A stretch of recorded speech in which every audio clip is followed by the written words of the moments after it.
ఇక్కడ ఉన్న చిత్రం చూడండి. దీనిని గజేంద్ర మోక్షం లేదా కలిమకర సంగ్రామం అంటారు. ఈ శిల్పంలో మొసలికి మరియు ఏనుగుకి మధ్య పోరాటం జరుగుతుంది. చివరికి మొసలి ఏనుగు కాలిని కరిచి పట్టుకోవడంతో ఏనుగు శ్రీ మహావిష్ణువుని రక్షించమని వేడుకుంటుంది. అది విన్న విష్ణువు గరుడ వాహనం మీద సరస్సు వద్ద మొసలి మీద విష్ణు చక్రాన్ని వదులుతాడు.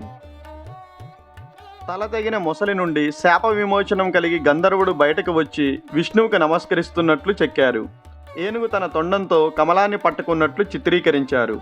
సరస్సులాగా కనిపించేందుకు లోపల తామర పువ్వులు, చేపలను కూడా చెక్కారు.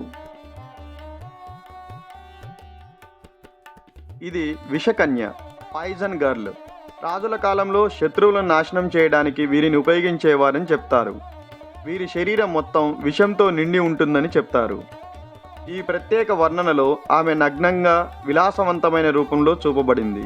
ఆమె కాళ్లకు, భుజాల మీద పాములున్నట్లు చూపించారు. ఆమె మోడ్రన్ హెయిర్ స్టైల్, మోడ్రన్ చెప్పులు వేసుకున్నట్లు చూపించారు.